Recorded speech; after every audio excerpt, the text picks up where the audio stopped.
Señoras y señores, tengan todos ustedes muy buenas noches. El Salón de Actos de la Municipalidad de Miraflores lo recibe para presentar una edición más de Charlas Miraflorinas. En esta ocasión se tratará el tema Orígenes de la Zarzuela. Saludamos al doctor Jorge Muñoz Wells, alcalde de Miraflores. A las señoras regidoras y señor regidor de la Municipalidad de Miraflores, al señor Miguel Molinari Portal, director ejecutivo de Sinfonía por el Perú, gestor cultural y director y conductor del programa Antología Lírica que se transmite por Radio Filarmonía. Señores presidentes y miembros de juntas vecinales, distinguidos invitados, señoras y señores. A continuación, el señor alcalde de Miraflores, doctor Jorge Muñoz Wells, hará la presentación de quien hoy tendrá a su cargo el tema Orígenes de la Zarzuela. Lo recibimos con un fuerte aplauso.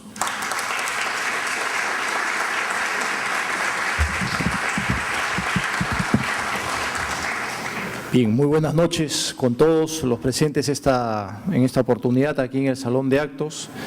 Una presentación es mucho decir en realidad, porque no es exactamente lo que vamos a hacer, sino simple y llanamente dar unas palabras de la relación que tenemos con Miguel. Miguel es una persona de la casa, él ha sido gerente de cultura de la Municipalidad de Miraflores, es una persona que está muy vinculado al tema cultural, sabemos que él representa a Juan Diego Flores. Gracias a eso nosotros tenemos también un núcleo de Sinfonía por el Perú aquí en Miraflores, que cada vez se va desarrollando más. Es un núcleo que está en la zona de Santa Cruz, que es el lugar que más atención requiere y donde estos chicos que se vienen beneficiando de lo que es el canto y de la música, pues vienen descubriendo un filón que los va a llevar probablemente a algunos espacios insospechados, y eso es gracias al trabajo que hace Miguel, que hace Juan Diego Flores. Y ahora tenemos la suerte de contar con Miguel Molinari por segunda vez aquí en estas charlas miraflorinas, y con un tema que es muy interesante y muy importante y que ha congregado este gran número de ciudadanos y ciudadanas que esta noche están aquí presentes ávidos de escucharlo a Miguel. Me refiero al tema de la zarzuela. Por eso, y sin más preámbulo, vamos a dejarlo a Miguel haciendo esta disertación, pero yo quisiera entregarle un regalo de parte de la municipalidad. Esto normalmente se hace al final de las actividades. Yo me voy a adelantar un poquito porque por razones de agenda en algún momento yo voy a tener que salir, pero quería estar presente, quería decirle a Miguel lo mucho que apreciamos su disertación y lo que él significa desde una perspectiva cultural para Miraflores y el gran trabajo que se está haciendo a través del núcleo, que nosotros nos comprometemos a seguir desarrollando y a seguir trabajando para tener personas que a través de la música o del arte en general puedan ser cada vez mejores seres. Muchísimas gracias por su presencia y espero pues que esto nos enriquezca a todos y que también todos los que salgamos de esta sala seamos cada vez mejores seres humanos. Permiso.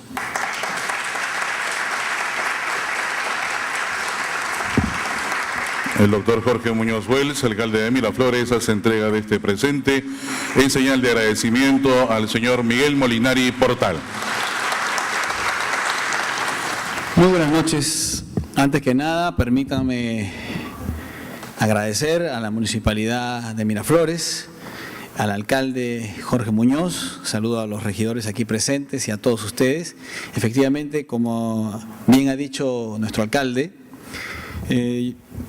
yo vivo en Miraflores, pero además trabajo en Miraflores porque la oficina de Sinfonía por el Perú está aquí en Miraflores.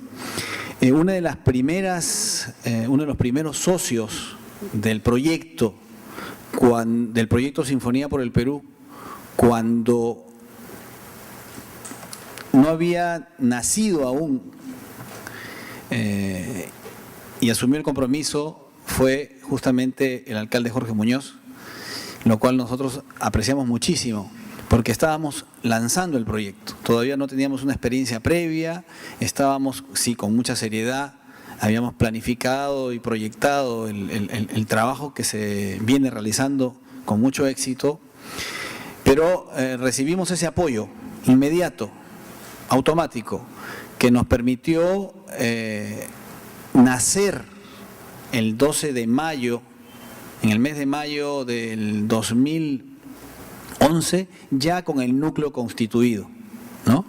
Conjuntamente con el núcleo de Ancash, el núcleo de Miraflores, fueron los primeros núcleos de Sinfonía por el Perú, y eso es algo que nosotros apreciamos y valoramos muchísimo, por lo cual estamos profundamente agradecidos, y efectivamente el trabajo que se viene realizando a través del núcleo es muy importante, sobre todo para los niños y jóvenes, con este proyecto social que es Sinfonía por el Perú. Pero hoy no hemos venido a hablar de Sinfonía por el Perú, simplemente quería reiterarle nuestro agradecimiento al alcalde Jorge Muñoz por este apoyo que es fundamental para que un proyecto como este tenga éxito, ¿no? Tener el respaldo de la institución que es la municipalidad es fundamental, y eso realmente lo agradecemos y lo tenemos muy presente. Hoy día vamos a hablar de la zarzuela, que es un género que tiene muchos adeptos. Me decían por ahí, bueno, ¿cuántas personas han venido a escucharte? Yo creo que han venido porque les encanta la zarzuela, ¿verdad? La zarzuela es un género que, si bien está dentro del formato de la actividad lírica, ¿no? A diferencia del seguidor de la ópera, por decirlo de alguna manera, quien sigue la zarzuela no necesariamente se acerca a la ópera. El que está en la ópera generalmente sí se acerca a la zarzuela, ¿no? Es un género distinto que nos toca más de cerca, en primer lugar por el idioma, ¿no? Porque está escrita en castellano, y en segundo lugar porque toma aspectos de la vida cotidiana en los cuales nos sentimos identificados. Pero hoy vamos a hablar un poco de los orígenes de la zarzuela. Y para eso vamos a acompañar con un PowerPoint, y tenemos hacia el final un video que nos va a permitir disfrutar de algunos momentos musicales muy interesantes. La primera pregunta es, ¿qué es la zarzuela? La zarzuela española, porque no solamente hay zarzuela española. Y la primera cuestión que se nos presenta al abordar el estudio del género zarzuelístico es naturalmente el de su definición. Arduo problema. En realidad, si se pretende una definición exacta, porque todos los géneros musicales, la zarzuela ha tenido un periodo de formación y una serie de transformaciones y evoluciones que la han conducido a través de los tiempos a adoptar soluciones distintas para expresarse. Sin embargo, si nos contentamos con no detallar excesivamente, podremos encontrar una definición general válida para todas las épocas. En ese sentido, la zarzuela sería la variedad española del teatro musical cantado y hablado, y por lo tanto, en cierto modo, equivalente a la ópera cómica francesa, al Singspiel alemán, a la ballad ópera inglesa, y en menor grado, salvando las distancias, a la ópera bufa o ópera cómica italiana. Con toda esta definición, si bien nos sirve para situar hasta cierto punto a la zarzuela, no nos puede resolver el problema de las obras que se hallan en sus fronteras, a un lado de las óperas españolas o las obras con pretensión de serlo, y para ello recurren al expediente de utilizar un lenguaje musical continuo, sin partes habladas. Por el otro lado, la opereta, la revista y el teatro de cabaret, cuya fuerte atracción sobre la zarzuela acabó desnaturalizándola y contribuyendo a su ocaso después de 1939. Delimitar la frontera y explicar la diferencia entre la ópera, la zarzuela, la opereta, es siempre un tema problemático.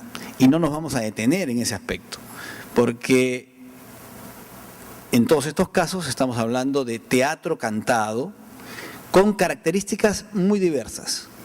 Por ejemplo, en la zarzuela se emplea la parte hablada, cosa que en la ópera no siempre se utiliza, pero hay óperas que sí tienen partes habladas, como la ópera Carmen. La versión original de Carmen tiene texto en castellano, perdón, texto hablado y mucho.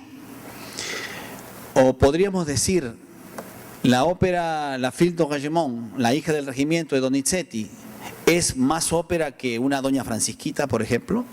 De ninguna manera.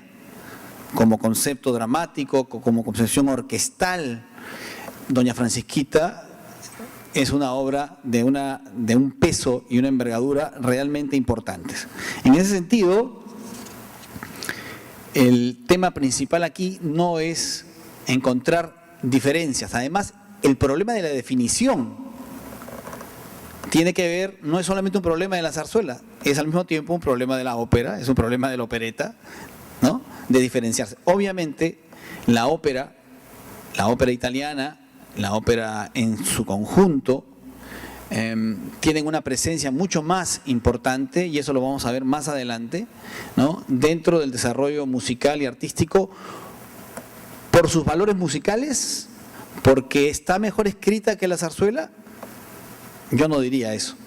Son otros los elementos que han contribuido.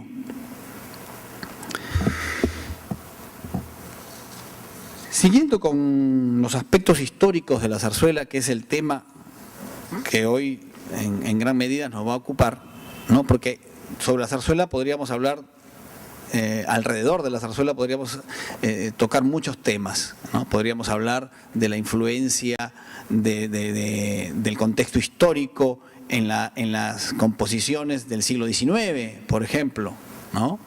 O la presencia de la música local y folclórica en determinado repertorio.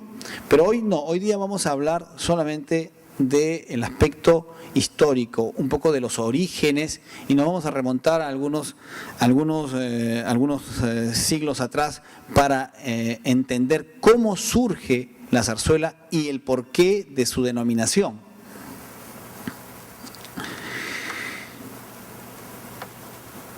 Como sucedió en otros países europeos, la tradición de los espectáculos teatrales con música tiene un origen que es prácticamente imposible de determinar. Las obras que hoy consideramos que pertenecen al teatro hablado llevaban consigo también numerosos números musicales, y no había representación teatral en que no hubiese músicos, aunque fuese en número muy reducido. No se puede hablar de orquesta sino hasta el siglo XVII, como mínimo. Muchas veces eran solo 4 o 5 músicos. Y esto fue avanzando en el tiempo. Yo recuerdo, y ya no en la zarzuela, sino en la ópera, ¿no? Cuando a comienzos del siglo XX se subieron la cantidad de músicos a 60 músicos, los cantantes protestaron, porque decían, ¿qué pretenden? Que no se nos escuche. Hoy en día las orquestas tienen 70, 80, 100 músicos y claro, eso es un tema que hoy no vamos a tocar, pero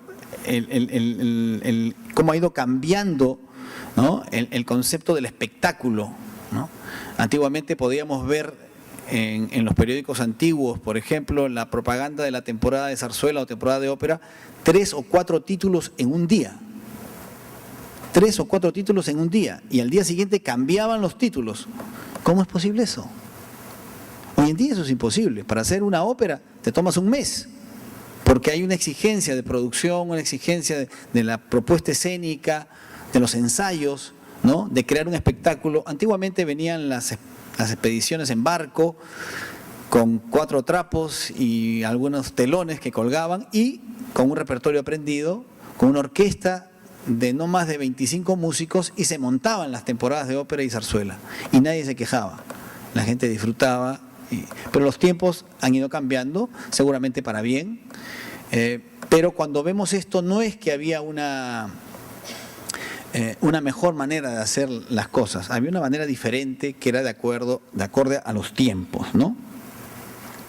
En En España, el teatro profano se abrió difícilmente paso por entre una áspera y tupida red de prohibiciones y suspicacias fomentadas por la Iglesia, hasta el punto de que la aspiración de esta de suprimirlo por completo llegó a tener efectividad en algunos breves periodos. En los restantes, la Iglesia se las ingenió para lograr todas las cortapisas posibles con largos periodos de suspensión por los más variados motivos. Sin embargo, y por la influencia del humanismo surgido del Renacimiento, con su mayor apertura cultural, el teatro arraigó firmemente en las costumbres públicas españolas. Superada la austeridad extrema de la corte de Felipe II, su sucesor Felipe III, en el año que nació en 1598 y 1621, estamos hablando de casi la misma época en que nace la ópera. Es decir, la ópera y la zarzuela se podría decir que nacieron al mismo tiempo, simultáneamente,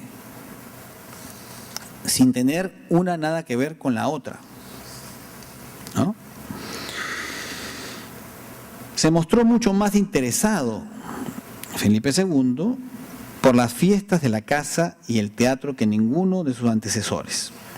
Y se estableció también en la corte la costumbre de distraerse con espectáculos escénicos con su mayor o menor densidad musical. Esta costumbre la heredó su hijo y sucesor Felipe IV, 1621-1665. Este se acostumbró a utilizar un edificio construido en un lugar llamado La Zarzuela. Justamente el alcalde, ahora haciendo una antesala, me comentaba que este extraordinario premio que ha recibido la Municipalidad de Miraflores y a través de la Municipalidad de Miraflores, Lima y el Perú, y donde estuvo presente el alcalde, de las manos de la reina de España, fue justamente en el Palacio de la Zarzuela, ¿no? Este Palacio de la Zarzuela dentro del Real Sitio del Pardo, pero bastante alejado de Palacio como lugar de descanso y de partida por sus exposiciones de caza. Durante sus estancias allí hizo representar piezas teatrales con música. La costumbre prendió con fuerza en la corte y con frecuencia los cómicos madrileños acudían a la zarzuela para actuar ante el rey y su séquito. Y como estas obras solían presentar texto y números musicales alternativamente, con el tiempo se acabó llamando zarzuelas, ¿no? El sitio le dio el nombre al género. Cuando nos preguntamos por qué se llama la zarzuela, por qué estas actividades para distraer al rey comenzaron a tener una cierta popularidad y éxito, y la gente decía al inicio, bueno, vamos al Palacio de la Zarzuela, pero era muy largo decirlo, ¿no? Terminaron diciendo vamos a la zarzuela y finalmente se quedó con ese nombre. Las obras más destacadas se reservaban para las ocasiones más señaladas, como las de onomástico o de cumpleaños de las personas reales. Por aquellos años se estaba difundiendo ya por Italia y casi simultáneamente por Europa la ópera italiana. Es curioso observar que este tipo de espectáculos no penetró en España en todo el siglo XVII, es decir, la ópera no penetró en España en todo el siglo XVII, a pesar de que eran protegidos y fomentados en las posesiones españolas de Italia por las autoridades. El hecho de que las óperas que allí triunfaban no fueran trasplantadas a España por esta vía se debe muy probablemente a la caótica situación financiera de la monarquía castellana, lo cual hacía poco atractivas las perspectivas de semejante viaje a empresarios y cantantes desde el punto de vista económico, y así España quedó fuera, en principio, de la ruta de los cantantes y músicos italianos de la ópera, lo que permitió el surgimiento de este género. Pero ojo, el género llamado zarzuela, que surge en aquellos años, no tiene nada que ver con el género zarzuela que nosotros conocemos ahora, ¿no? Que es un segundo aire del repertorio español en el siglo XIX. Hubo, sin embargo, intentos locales de imitación del género operístico, como el del compositor anónimo que en muy temprana fecha, 1629, puso música a La selva sin amor, de Lope de Vega. El resultado fue calificado de égloga, pero moderadamente se le ha dado una valoración de ópera. Pocos años más tarde, un texto de Calderón de la Barca fue utilizado por el compositor Juan de Hidalgo para escribir su ópera Celos aún del aire matan. Eso fue en el año 1660. Sin embargo, ya sea por las circunstancias de bancarrota general de los últimos años de la Casa de Austria en España, ya sea porque faltaba la técnica de canto que había hecho posible del éxito de la ópera italiana, lo cierto es que el nuevo género operístico español no prosperó y las actividades teatrales con música se centraron en un tipo de espectáculo más popular, con escenas cantadas intercaladas con diálogos. Varios textos de Calderón de la Barca, sirvieron de base para obras de este tipo, entre las que se pueden citar El jardín de Falerina, 1648, El golfo de las sirenas, 1657, El laurel de Apolo, 1658, y La púrpura de la rosa, 1660. Curiosamente, La púrpura de la rosa es también, la obra de Calderón de la Barca, sirvió como argumento para la primera ópera americana, que es peruana, La púrpura de la rosa, del maestro Torrejón y Velasco, que es una obra, que es la primera ópera americana que se escribió y se estrenó en Perú con motivo del onomástico del rey de España, y que fue el regalo del virreinato del Perú, ¿no? Y que es una obra que ha sido restaurada y existe la grabación para quienes quieran buscarla. Esa partitura es la partitura de Celos aún del aire matan, ¿no? Estas primeras zarzuelas eran dramas en 2 actos, con argumento de tema mitológico o legendario, incluso cuando por su título no lo parecen así. El Golfo de las Sirenas relata la aventura de Ulises con las sirenas de la Odisea, por ejemplo. En la documentación de la época pueden percibirse cómo se fue fijando el nombre de este tipo de espectáculos, llamado primero Fiesta de la Zarzuela, aludiendo al tipo de fiestas que allí se daban.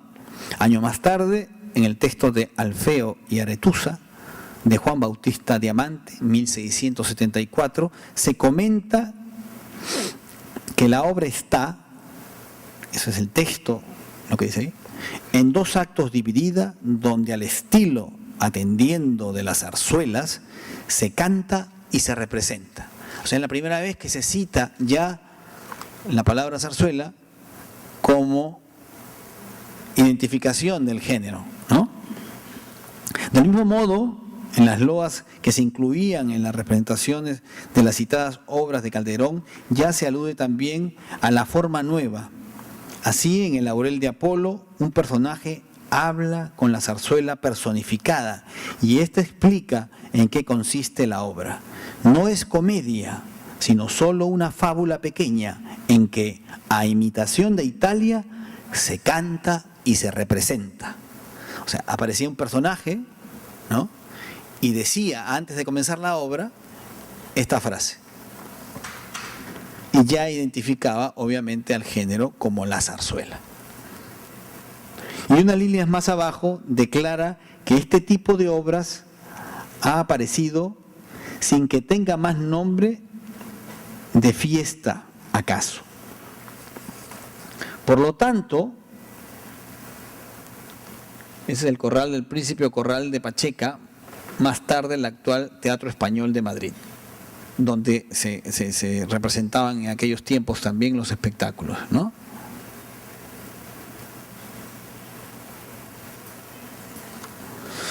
Por lo tanto, el nombre de zarzuela se adoptó probablemente más tarde de 1658, época del estreno de Laurel de Apolo.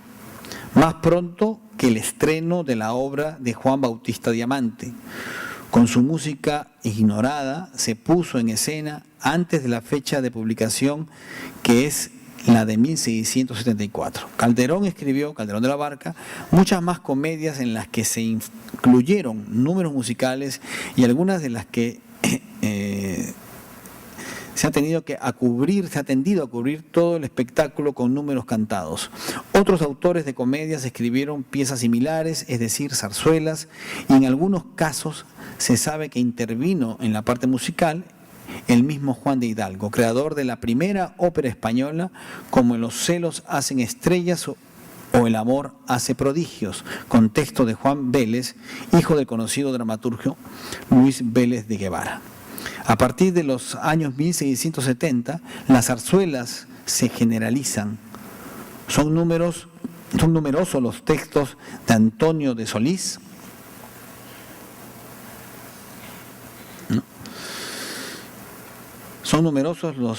a partir de los años 1670 las zarzuelas se generalizan y son numerosos los textos de Antonio de Solís, Juan Bautista Diamante, Francisco de Avellaneda y de otros muchos autores los que se estrenan con música, la mayor parte de las veces totalmente perdida y casi siempre, por desgracia, sin que sepamos siquiera el nombre del compositor.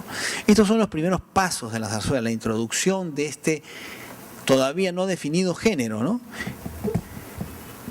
Donde casi de manera experimental y debido a la genialidad de algunos de sus intérpretes y creadores sobre todo, encontraron un valor que el público reconocía y comenzaron a adquirir un protagonismo que en el tiempo se fue perdiendo. Y aquí una figura muy importante, el famoso castrado Farinelli. Ustedes saben quién fue Farinelli, ¿no? Carlo Boschi, llamado también Farinelli, fue tal vez el más famoso de todos los castrados. En el siglo XVIII, en el siglo XVII y siglo XVIII, se comenzó una práctica que hoy podemos considerar abominable, horrenda, ¿no? La castración de niños que tenían una facultad vocal. Esto fue promovido en esa época, nació en la Capilla Sixtina, en el famoso coro de los sopranistas de la Capilla Sixtina, y terminó con el último castrado hacia 1920, con el último castrado, Alessandro Moreschi, el ángel de Roma. En la búsqueda de lo que se quería hacer creer era la voz de un ángel, ¿no? Como sabemos, los ángeles no tienen sexo. Y por lo tanto, esa búsqueda un poco cruel generó esta mutilación en miles de niños. Se castraban aproximadamente 3.000 niños al año en Italia, solo en Italia. Algunos países no lo aceptaban, pero era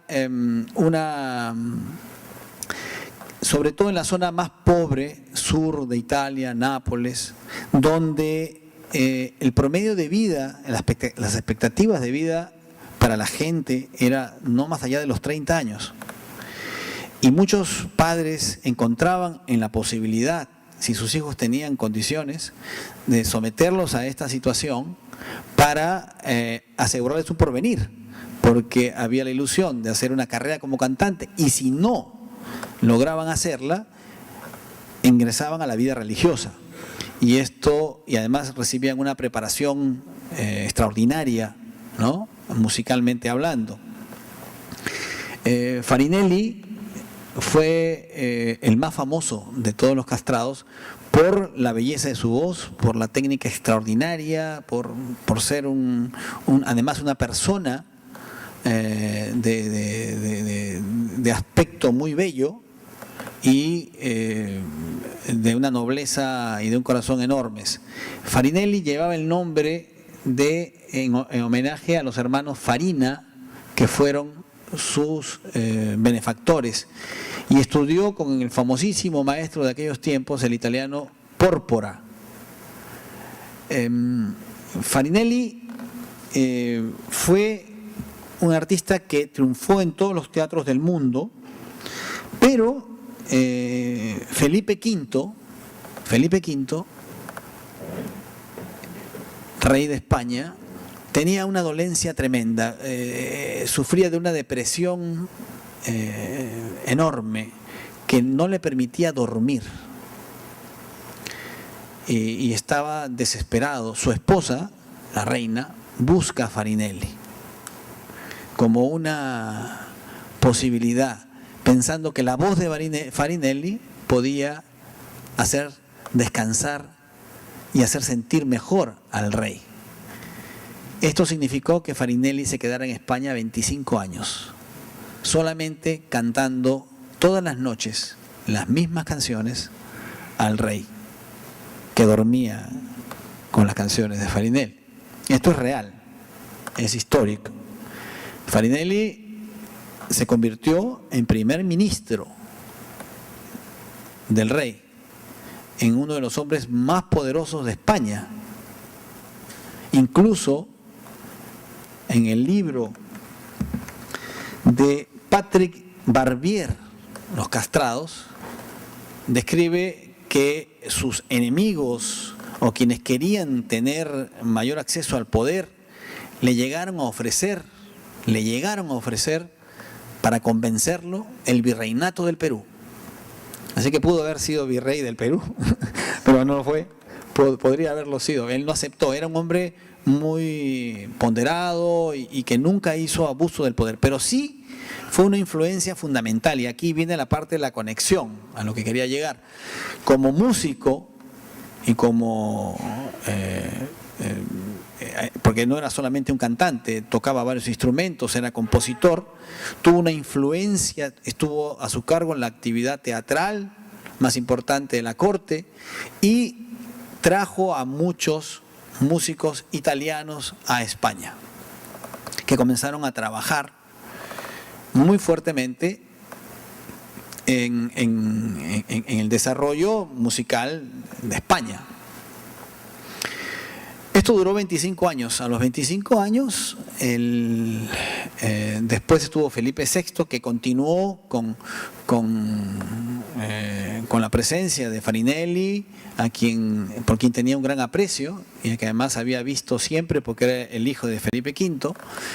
Y cuando entró el siguiente rey, Carlos III, que tenía otros intereses, más intereses de guerra, terminó la presencia de Farinelli, pero Farinelli regresó a Italia y terminó sus días allá en Italia, favoreciendo a muchos músicos españoles que llegaban a Italia, a buscarlo. Pero bueno, esta influencia fue fundamental porque lo que se generó en España en aquellos tiempos fue no la búsqueda del desarrollo de la zarzuela, sino la búsqueda del desarrollo de la gran ópera española. Y esto es una sombra que persigue hasta el día de hoy a la zarzuela como género, que no le ha permitido despegar, que no le ha permitido, porque son los propios compositores quienes no han tenido mayor interés por el género y más bien se buscaba la imitación de la ópera italiana. Incluso muchas óperas italianas eran traducidas al castellano y de esta manera el repertorio entre los siglos XVIII y comienzo del XIX casi no tiene una definición, ¿no? La zarzuela tiene un paréntesis enorme. Esta zarzuela que nace y que parece tener un desarrollo, no logra tenerlo, no logra encontrar un camino, no logra definirse como repertorio, sino hasta casi mediados del siglo XIX. Otra figura importante de aquellos años, y es muy interesante, es Manuel García, ya a finales del siglo XVIII.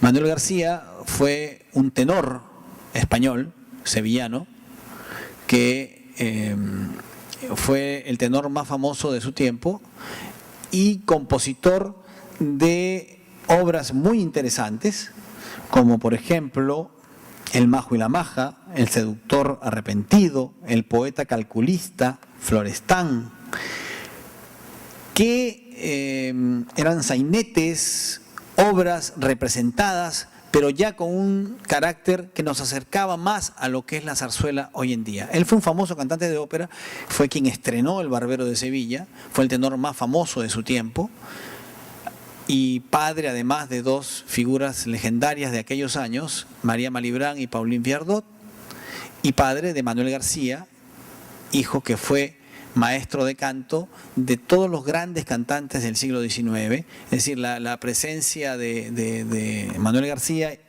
en la historia del canto lírico es fundamental, pero también en este aspecto de la composición. Y resulta muy interesante cómo esto ocurría en España, pero aquí en el Perú ya comenzaban a ocurrir cosas. En la temporada 1817 a 1822, con la compañía de Rosa Merino, quien cantó el himno nacional, ella era una mezzosoprano que tenía una compañía de ópera y zarzuela, presentó las obras de Manuel García,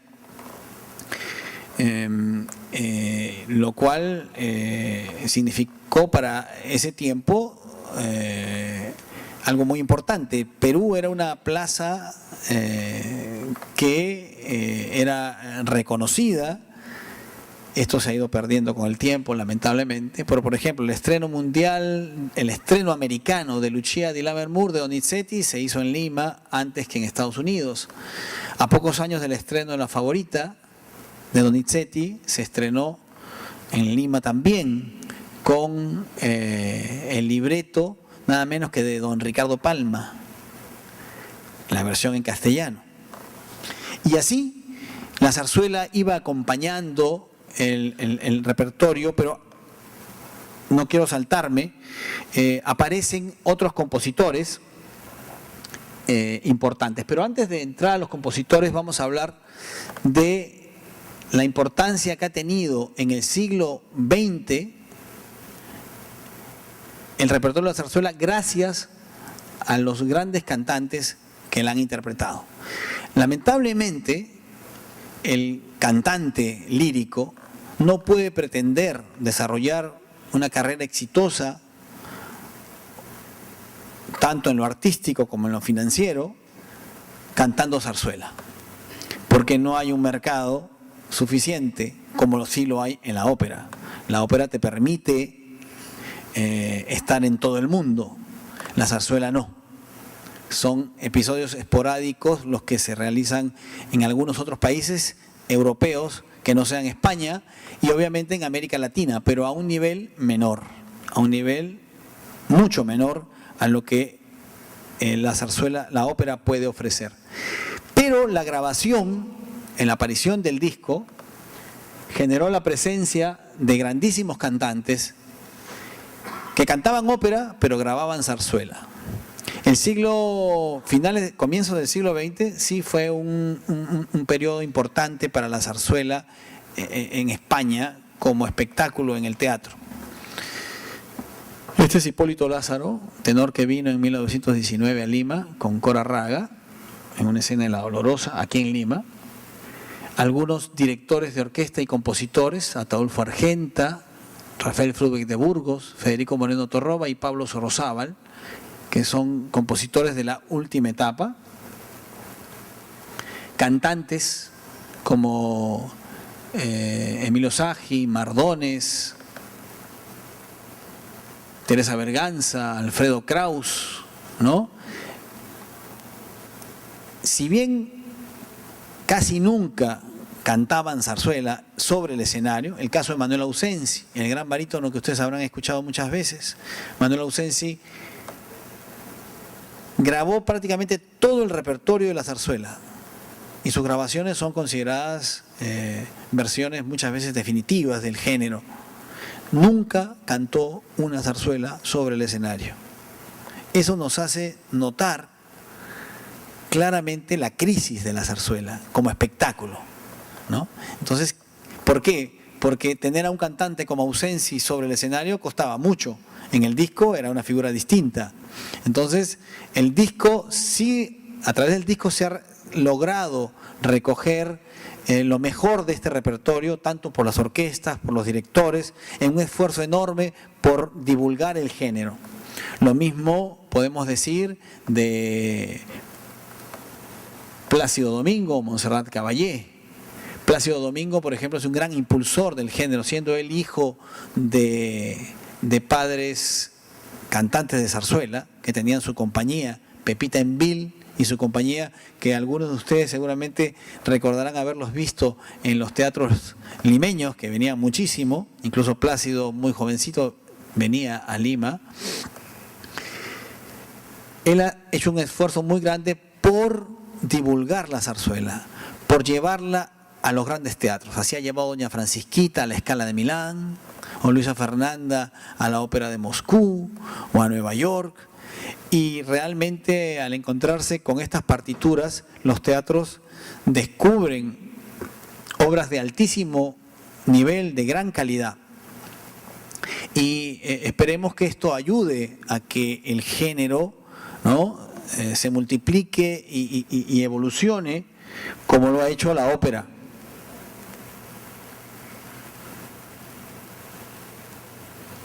Esta es la partitura de Doña Francisquita. Parece que ha habido un error, perdón.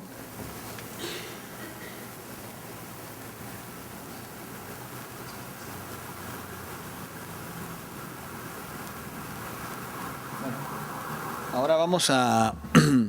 Bueno, dicho esto, lo que quería decir es que es hasta la aparición de este señor, Emilio Arrieta, y de Barbieri, compositores formados en Italia, que en la búsqueda de la gran ópera española se encuentran con la zarzuela.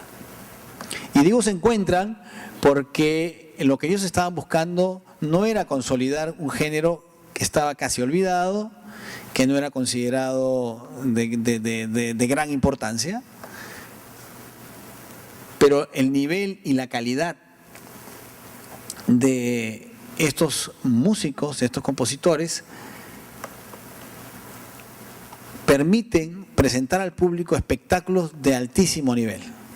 Emilio Arrieta, compositor de la ópera Marina, que fue primero una zarzuela, pero como el estreno de la ópera lo hizo Tamberlik, que era un tenor alemán muy famoso, que estrenó Il Trovatore de Verdi, y que era un tenor famoso por sus agudos y por su potencia vocal, él reescribió la ópera, la zarzuela, quitó los diálogos, agregó algunos concertantes, algunos dúos y algunas arias para convertirla en ópera, que es la obra más conocida de este compositor, pero que además tiene algunas otras obras importantes que, por ejemplo, El Dominio Azul, El Grumete, fueron obras que Arrieta, pero ha sido Marina la obra que lo consagró.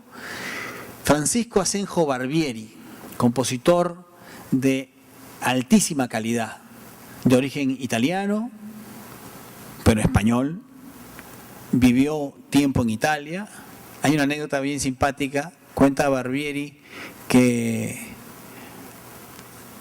hacia 1858, 59, llega Giuseppe Verdi a Madrid a presentar su obra La Forza del Destino, cuya acción transcurre en España. Barbieri, admirador de Verdi, le deja una tarjeta felicitándolo y saludándolo a nombre de los músicos españoles.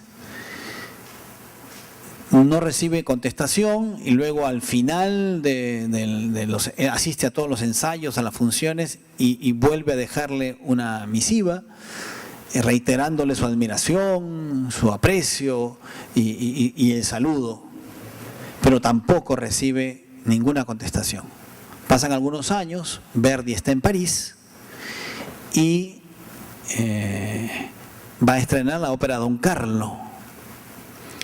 Y la acción de Don Carlo, como ustedes saben, transcurre durante el reino de Felipe II de España y inspirado en la obra de Federico Schiller, se ve en la dificultad de encontrar música que él quería conocer, de la música de España de esos tiempos, algunas danzas. Entonces alguien le recomienda hablar con Barbieri, para lo cual Verdi le encarga a un amigo en común, el tenor Maschetti, que viaje a Madrid a buscar a Barbieri. Barbieri lo recibe, lo atiende y lo escucha, y luego busca las danzas y le dice: aquí tengo las danzas, pero dígale usted al malcriado de Giuseppe Verdi que no le voy a entregar nada, porque cuando yo le dejé las misivas no me saludó, y yo representaba a los músicos de España y más que bien soy su colega, y no le entregó nada. Bueno, esa era un poco la anécdota simpática del encuentro de Francisco Asenjo Barbieri, hombre de gran temperamento, músico de alto nivel, que escribió obras muy importantes como El Barberío de Lavapiés, Jugar con Fuego, Pan y Toros, Los Diamantes de la Corona, y que con su obra El Barberío de Lavapiés podemos decir que se inicia, ¿no?, lo que conocemos hoy como el género de la zarzuela, ¿no? Comienzan a aparecer otros compositores, como por ejemplo Tomás Bretón, compositor también de una profundidad y una seriedad enorme, que escribía básicamente sinfonías y óperas, y escribió la ópera La Dolores, por ejemplo, pero su obra principal y la más conocida por todos es La Verbena de la Paloma, ¿no? Obra que sorprendió a todos porque, conociendo lo serio y hasta oscuro que caracterizaban la obra de Tomás Bretón, apareció con lo que es considerado una de las joyas del género chico, ¿no? Y de la ópera, de la zarzuela característica y bufa española, con un nivel y una calidad musical altísima, ¿no? Los compositores como Ruperto Chapí, compositor también de altísima calidad, que fueron los que cimentaron. Son estos señores los que realmente crean, con su formación musical profunda, con esta herencia italiana, ¿no?, y recuperan el nombre de zarzuela, pero inicialmente estuvieron buscando esta identidad con la ópera española, esta competencia con la ópera italiana, y esa búsqueda, ¿no?, nos ha llevado a no identificar o a no valorar completamente, me refiero a los teatros actuales de España. Cuando Juan Diego cantó en el Liceo de Barcelona, en un concierto, interpretó 3 o 4 arias de zarzuela, o romanzas de zarzuela, el crítico escribió: es el colmo que tengamos que esperar que venga un tenor peruano para poder escuchar zarzuela en el Liceo de Barcelona. O sea, no tiene entrada el género, ¿no?, porque los propios españoles lo consideran un género menor. Y el nombre zarzuelero muchas veces es dicho hasta con tono despectivo, ¿no? Y eso genera una crisis que es latente y permanente en el género en España, ¿no? Y la pretensión del artista de calidad está siempre mirando a la ópera. Eso ha ido cambiando en los últimos tiempos, creo yo, por la cuestión mediática y por la facilidad que hay de acceso a este repertorio. Vemos ahora que muchos cantantes de ópera, de incluso armenios, rusos, franceses, están incorporando el género de la zarzuela en su repertorio. Y esto es un fenómeno que antes no se veía, o si se veía era muy raro de encontrar. Ruperto Chapí fue uno de los compositores más prolíficos y más interesantes. Escribió obras como La Tempestad, El Milagro de la Virgen, La Bruja, Las Hijas de Zebedeo, El Rey que Rabió, El Tambor de Granaderos, y tal vez la más conocida de todas, La Revoltosa, ¿no?, que es una zarzuela de una zarzuela que el público latinoamericano identifica rápidamente, porque la acción transcurre en lo que podría ser un solar del centro de Lima, ¿no? En un callejón de un solo caño, donde las vecinas chismean y le hacen la vida imposible a la chica nueva, que es muy guapa, ¿no? Y que por lo tanto tiene todos los defectos para ellas, no para ellos. Bueno, ese es el argumento de la obra. Esta es una portada de su obra El Barquillero, otra obra de Chapí, Las hijas de Zebedeo, que dedicó a su amigo Jerónimo Jiménez, otro compositor. Federico Chueca, compositor también de altísima calidad, escribió además Cádiz el año pasado por Agua, El chaleco blanco, Agua, Azucarillos y Aguardiente, que también es una obra muy conocida. Y acá vemos algunas de las partituras, sobre todo La Gran Vía.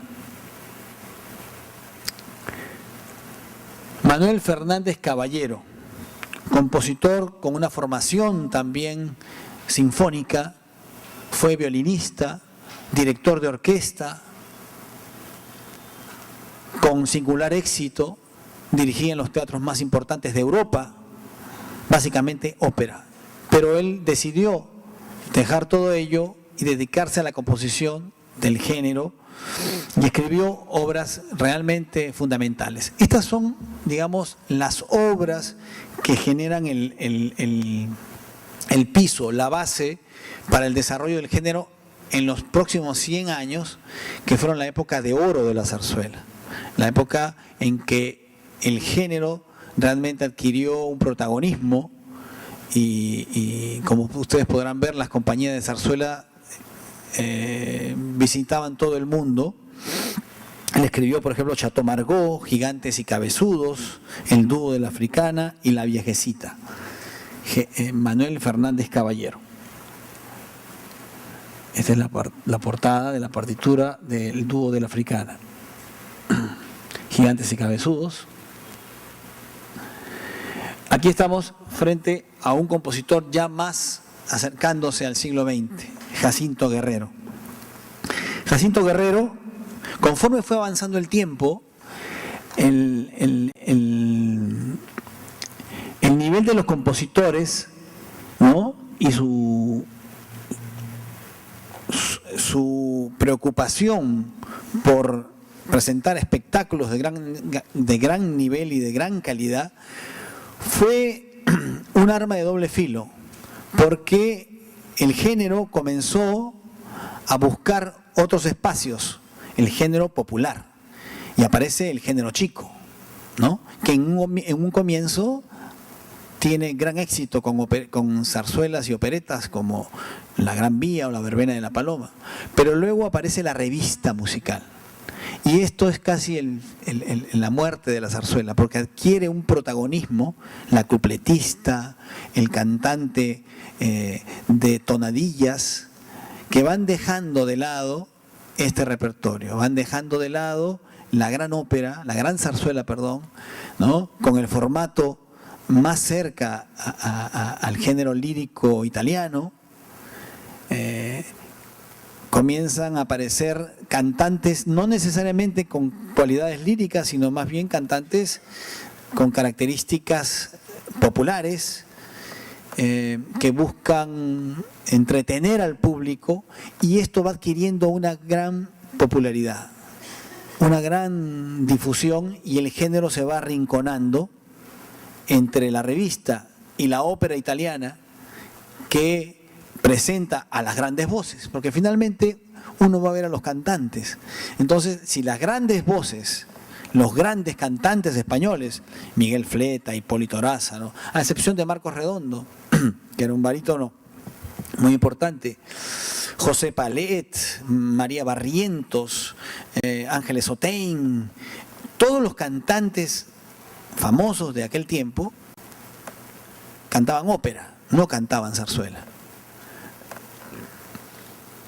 Entre este tema y la aparición de la revista musical como la nueva atracción, la zarzuela fue perdiendo cada vez más un protagonismo y una presencia y un desarrollo, y si bien también ocurrió con la ópera, que que en el siglo XX podemos decir que no tuvimos muchos compositores como en la época de oro, que fue el siglo XIX, el género sí desarrolló una actividad poderosa en todos los teatros del mundo, y la ópera, que nació en Italia, luego apareció como género con sus propias características en Alemania, la ópera alemana, con Wagner, la ópera rusa, ¿no?, con Mussorgsky, Tchaikovsky y tantos otros, la ópera francesa, con Bizet, Massenet, y tantos otros compositores, Lalo.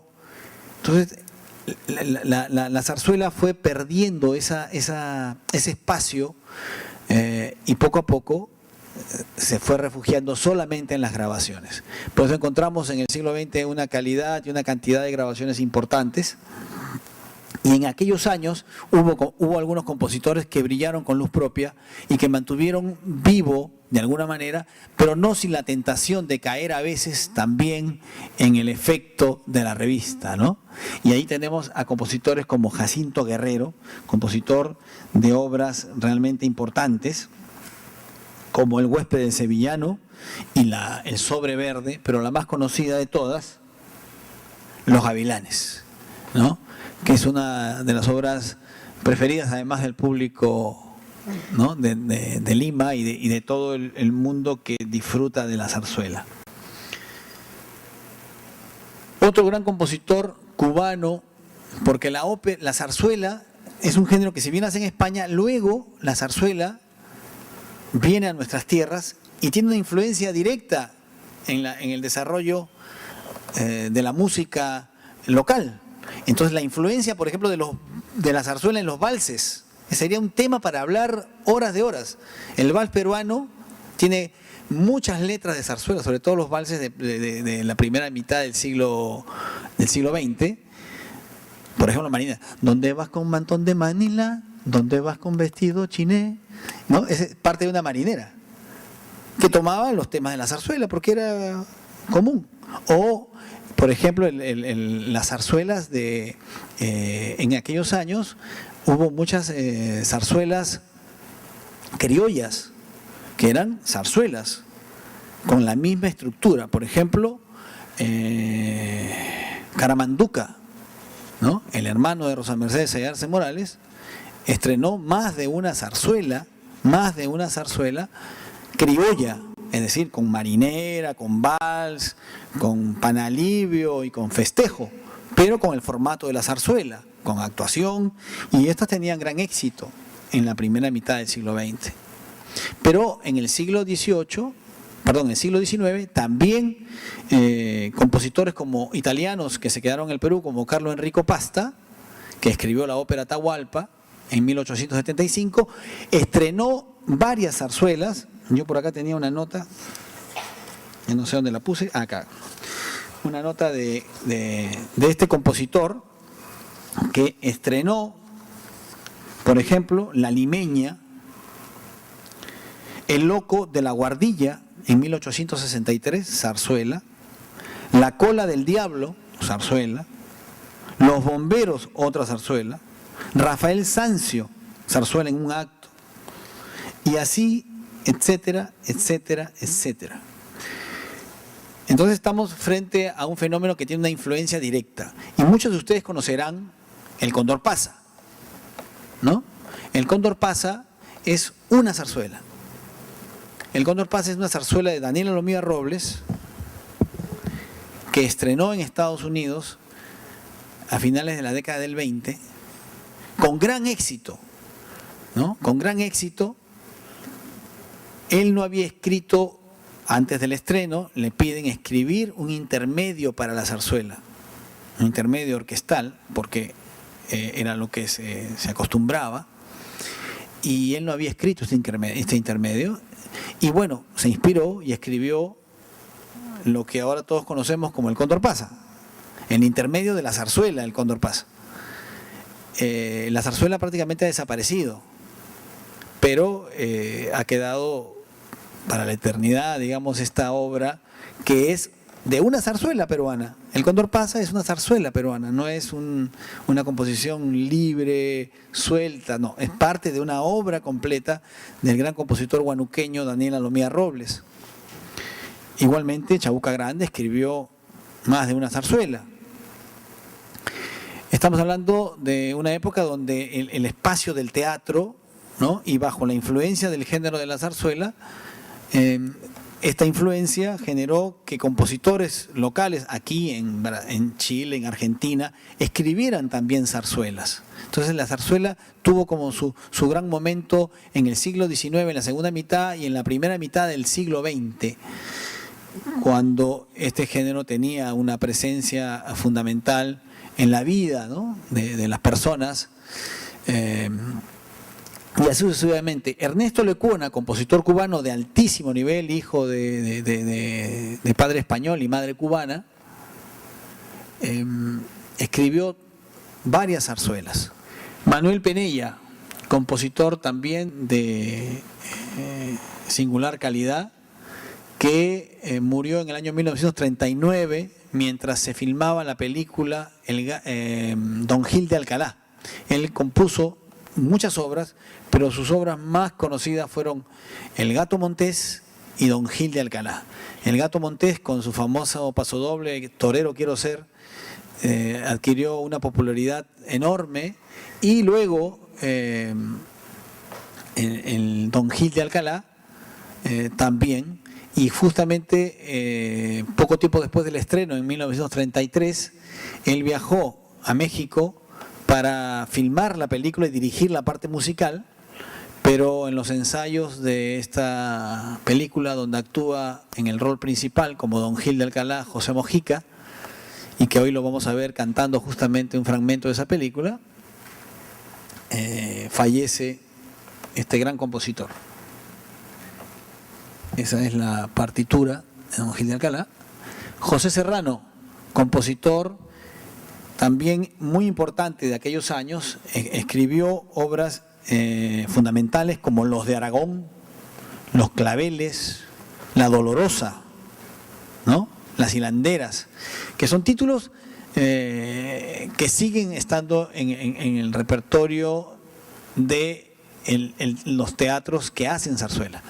Felizmente en España en los últimos años ha habido una recuperación del género, y el Teatro de la Zarzuela, de Madrid,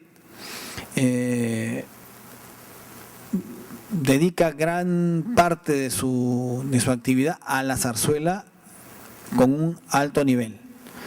Y es también muy interesante que allí uno de los responsables de la parte del vestuario es un peruano que se llama Pepe Corso, y que últimamente ha hecho una producción muy alabada de la obra El Rey que Rabió. Esta es una escena de La Dolorosa. Pablo Sorozábal, compositor también del más alto calibre, que escribió obras tan importantes como Katiuska, Black el Payaso, y tal vez la más conocida de todas, La Tabernera del Puerto, ¿no? Donde en los últimos años la romanza no puede ser ha sido tan cantada por grandes figuras de la lírica. Esta es una de sus partituras. Este es José María Usandizaga, que como podrán ver murió muy joven, pero fue un compositor en una etapa de quiebre que lamentablemente murió muy joven, a los 28 años, pero dejó una obra muy importante, la más importante de ellas, la zarzuela Las Golondrinas, su obra cumbre.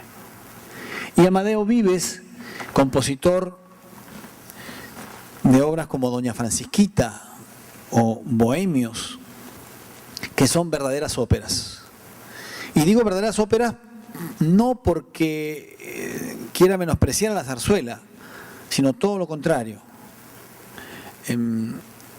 Bajo el punto de vista musical, como orquestador, como concertador, el valor de las partituras de Amadeo Vives es del más alto nivel, ¿no? Mucho más alto que muchos compositores italianos, franceses, alemanes de la ópera que gozan de mucho prestigio. En los últimos tiempos se ha hecho un esfuerzo por dar a conocer más la obra de este compositor, con cierto éxito. Hoy día vamos a poder apreciar a Juan Diego cantando una romanza justamente de este compositor, de Doña Francisquita, que es la obra más importante de Amadeo Vives. Bueno, yo quiero terminar simplemente diciéndoles que el repertorio lírico español, la zarzuela en particular, que ha tenido este viaje increíble, que nació sin pensarlo, que surgió de una circunstancia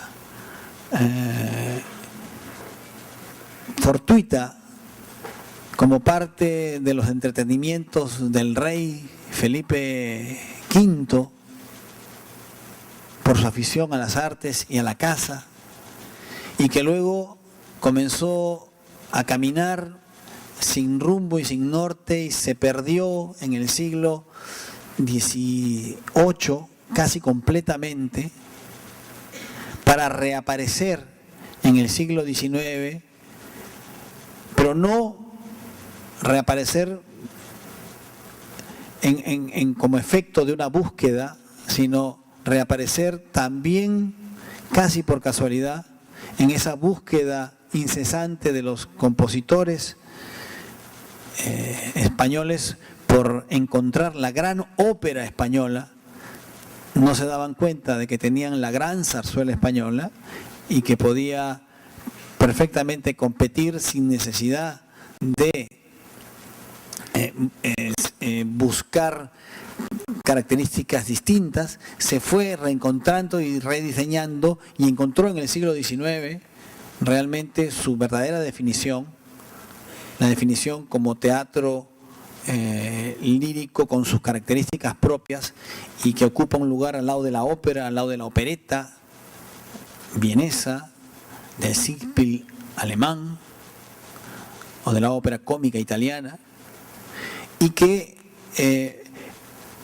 todavía en el siglo XX encuentra espacios importantes para su desarrollo y su crecimiento hasta mediados del siglo XX. Podemos hablar de un siglo, ¿no?, en el cual la zarzuela se reencuentra y que ahora sobrevive gracias a que hay un público que todavía la consume, pero que no ha logrado despegar hacia los grandes escenarios, hacia los grandes teatros del mundo, lo que genera que las grandes figuras y los grandes directores y los grandes cantantes no miren este repertorio ni los grandes teatros como espectáculos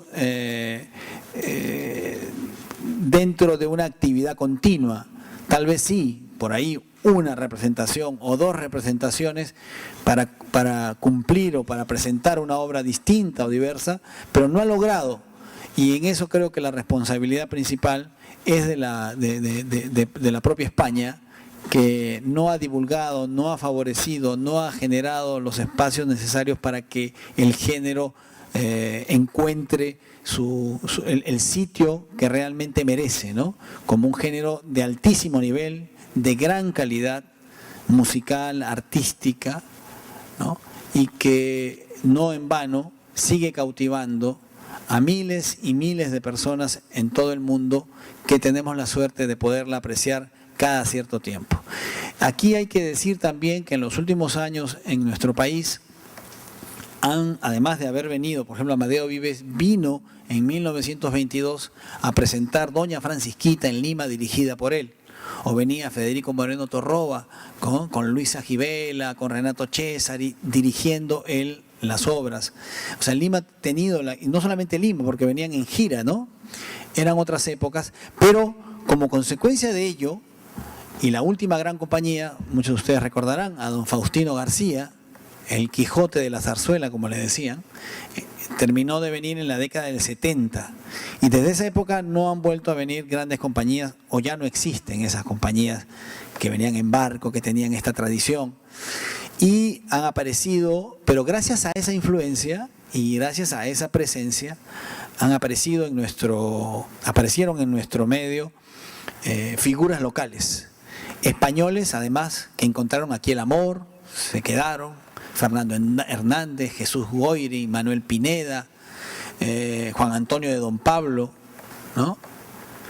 Que se quedaron y gracias a su presencia y a la presencia de otros artistas peruanos, ¿no? Por ejemplo, Alfredo Matos, el Cholo Matos, que cantó por distintos países de América con la compañía de Faustino García, y otras figuras mantuvieron viva la zarzuela en nuestra ciudad. Por ejemplo, la aparición de la Peña Matos. La Peña Matos fue, a falta de la presencia de las compañías, se generó en un espacio distinto, diverso, bajo la figura de la Peña que conocemos nosotros, de la Peña Criolla, la Peña de Zarzuela.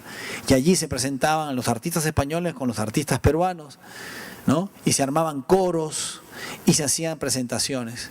Luego vino otro español, Julián García León, y siguieron formando actividad el señorío de la zarzuela con la ya desaparecida Moyo Arévalo y otros artistas que hacían una actividad, compraban su vestuario ellos mismos por amor al género, ¿no? Y se presentaban en el Colegio Champañá, se presentaban por distintos lares ofreciendo con piano solamente lo que se podía presentar al nivel que se podía presentar el género, ¿no? Era una manera de no dejar que muera.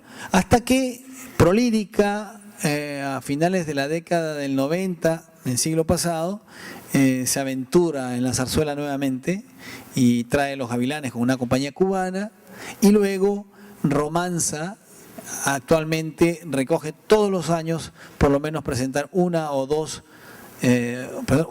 títulos de zarzuela, de tal manera que el género de alguna forma está presente y algunos artistas españoles vienen y se vuelve a vivir, aunque sea por un corto periodo, esa magia, ¿no?, que vivieron nuestros abuelos, nuestros padres, y que nosotros no hemos tenido la suerte, muchos, de vivir tan intensamente. Yo creo que definitivamente la zarzuela definitivamente no está muerta, está descansando. Hoy en día las expectativas y las exigencias técnicas no permiten que se presente la zarzuela de una manera, digamos, familiar o casual, sino la exigencia es al más alto nivel, y esto también pone en dificultad una producción, y más aún si el apoyo no existe. La gran dificultad de los teatros en nuestra ciudad es que los teatros no son teatros, incluido el Gran Teatro Nacional, son teatros en forma de teatro, pero que no tienen la estructura interna, con su dirección artística, con su dirección administrativa, con sus elencos, ¿no?, para crear ellos mismos su propia actividad, sino que son espacios de alquiler, ¿no? Y frente a esto, un espectáculo tan caro como la ópera o la zarzuela es casi imposible de llevar adelante, ¿no?, porque los recursos no son fáciles de conseguir, ¿no? Pero esperemos que eso cambie en algún momento. Al menos tenemos ahora un gran teatro nacional, tenemos el Teatro Municipal restaurado y tenemos algunos otros espacios que, al existir como espacios para el arte y la cultura, deben en algún momento encontrar la ruta para poder generar, para poder difundir, para poder proyectar todas las grandes expresiones artísticas, no solo la zarzuela, todas las grandes expresiones artísticas, porque el arte, si queremos ser una sociedad en crecimiento, estamos en crecimiento económico, pero el aspecto humano, el aspecto humanístico es fundamental en el desarrollo del ser humano, y ese desarrollo humanístico lo podemos lograr de manera bella, además, si le damos mayor importancia al arte y a la cultura como medio de crecimiento y desarrollo. Ahora quiero dejarlos con un video, ya no voy a seguir hablando, quiero dejarlos con un video porque hoy día he querido hablarles un poco de estos temas de la zarzuela, del tema de la zarzuela y un poco de los orígenes y del desarrollo de este género a lo largo del tiempo, y dejar para el final una pequeña selección de romanzas. Comenzamos con José Mojica cantando una romanza en el 1939 de Don Gil de Alcalá. Luego podrán ver a Jorge Negrete en la película Teatro Apolo cantando La verbena de la paloma, El caballero de Gracia, ¿Dónde vas con Mantón de Manila de la Gran Vía? Y una romanza de Molinos de Viento de Pablo Luna, para luego entrar a una presentación en el Teatro Real de Madrid con La ensalada madrileña de Pablo Sorrozábal y El gran fandango de Doña Francisquita de Amadeo Vives. Luego Juan Diego Flores canta El último romántico de Sautullo Ibert y Por el humo se sabe de Doña Francisquita, para luego pasar a Isabel Sánchez, soprano puertorriqueña, que nos canta En un país de fábula de La Tabernera del Puerto de Pablo Sorrozábal. Aparece Plácido Domingo cantando No puede ser, también de La Tabernera del Puerto de Pablo Sorrozábal. Luego nos cantan María Lao, la soprano María Lao de Ernesto Lecuona, de la zarzuela María Lao. Inmediatamente después aparece la soprano Rosa Quiroga cantándonos El relicario, para luego escuchar el dúo del Gato Montés, Torero quiero ser, con Plácido Domingo, y terminar con Los nardos, ¿no? De las Leandras, en este especial que con mucho cariño hemos preparado para todos ustedes. Muchas gracias.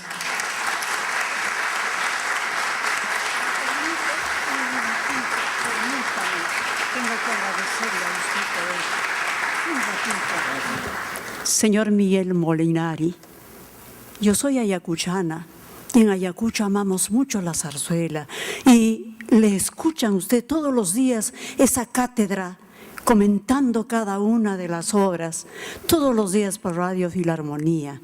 Y esta noche no podía perder, por eso me puse allí, tal vez como intransigente, para decirle, doctor Miguel Molinari, gracias por la cátedra que nos da acerca de la zarzuela.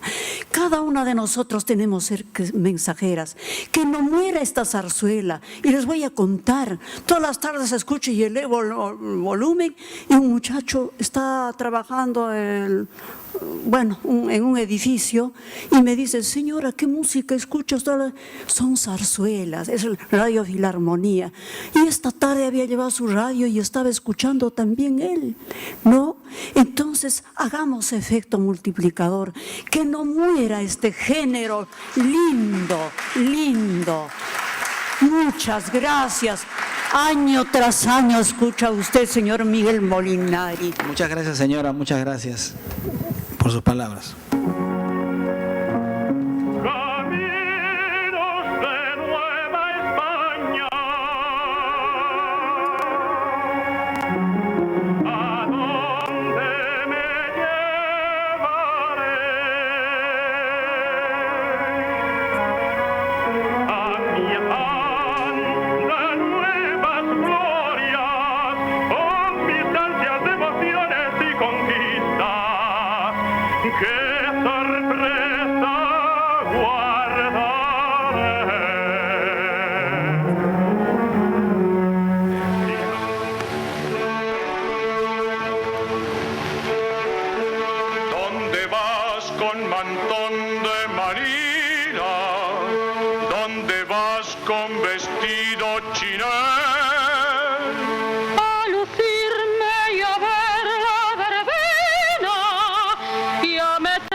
Tú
Vamos a brindarle un fuerte aplauso al señor Miguel Molinari por esta noche especial en las charlas miraflorinas.